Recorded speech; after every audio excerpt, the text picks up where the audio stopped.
introspeksi, muhasabah, audit diri kita, evaluasi diri kita sebelum. Kata Sayyidina Umar bin Khattab radhiyallahu an, hasibu anfusakum qabla an tuhasabu. Hisablah, hitung dirimu sebelum kelak dihadapkan perhitungan amal, hisab terhadap dirimu di yaumil qiyamah. Ringkas padat, apa yang harus kita hisab, apa harus kita mengintrospeksi diri kita dalam sisi apa? Yang pertama, dalam hal perintah-perintah Allah Subhanahu wa taala. Kalau dalam protokol kesehatan sangat ketat kita, 3M, memakai masker, menjaga jarak, mencuci tangan. Sudahkah kita jaga sholat kita, jaga lisan kita, jaga pandangan kita, jaga diri kita? Qu anfusakum wa ahlikum nara. Wahai orang-orang yang beriman, ya ayyuhalladzina amanu qu anfusakum wa ahlikum nara. Jaga diri dan keluarga dari jerat api neraka.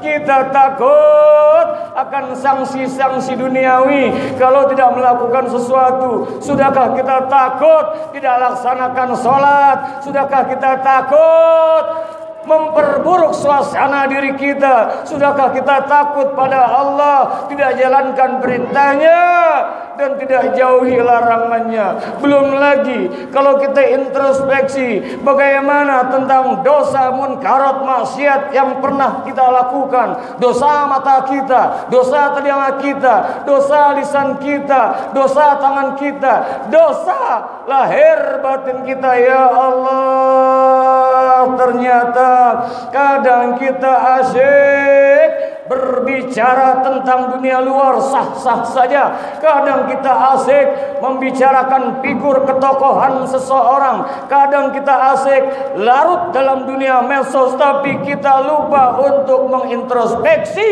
diri kita sendiri. Bagaimana andai pulang dari Jumatan ini, malam nanti, esok lusa, kita tidak tahu. Idza jaa ajaluhum la yastakhiruna sa'ah wa la yastaqdimun. Apabila ajal telah datang, maka dia tidak akan bisa mundur maju walau sesaat, oleh karenanya selagi hayat dikandung badan. Maka fokus kita sejenak, audit diri kita, introspeksi, muhasabah. Jangan sampai kelak nanti di alam barzah, di alam kubur, menyesal kita, tak akan ada lagi waktu untuk kita bertobat kepada Allah Subhanahu wa taala. Tubu ilallah taubatan nasuha, tubu ilallah, bertobatlah, kembali kepada Allah dengan taubatan nasuha. Harta tidak kita bawa, jabatan yang kita sandang satu saat kita tinggalkan, semua kepemilikan kita, uang deposito kita, akhirnya satu saat ajal datang menjemput. Yang dibawa adalah amal soleh semata. Oh, ternyata akhirnya kita satu saat akan dimandikan yang terakhir kalinya. Pakaian kita hanya beberapa lembar kain kafan saja. Ya, ternyata kendaraan kita hanya keranda kurung batang. Akhirnya disolatkan, solat. Sebelum kita disolatkan, dibawa nanti satu saat jenazah kita ke pemakaman, tinggallah kita. Luasnya ternyata rumah masa depan kita setelah meninggal nanti hanya liang lahat yang luasnya 2 kali 90 cm saja, 2 meter panjang, 90 cm lebar. Itulah nanti yang menghantarkan kita satu persatu, istri, anak, semua akrab kita satu dengan lainnya, sanak pamilih handai tolan, semua tinggalkan kita, tinggal sendiri kita di alam kubur, di alam barzah. Saat itu malaikat munkar nakir akan menanyakan, man rabbuka, wa ma nabiyuka wa ma imamuka wa ma kiblatuka wa ma ikhwanuka, dan seterusnya. Menyesal kalau kita membawa amal-amal yang salah, bukan amal soleh selagi hayat dikandung pada.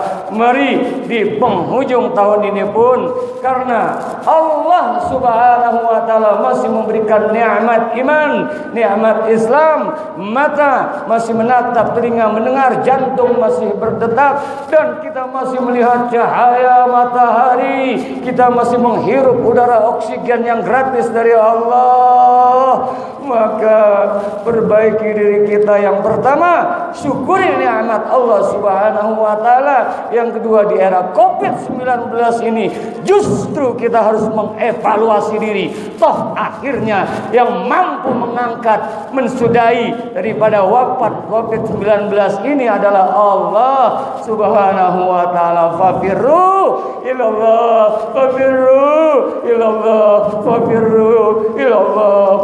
Bersegeralah kembali ke jalan Allah. Tubu ilallah taubatan nasuha.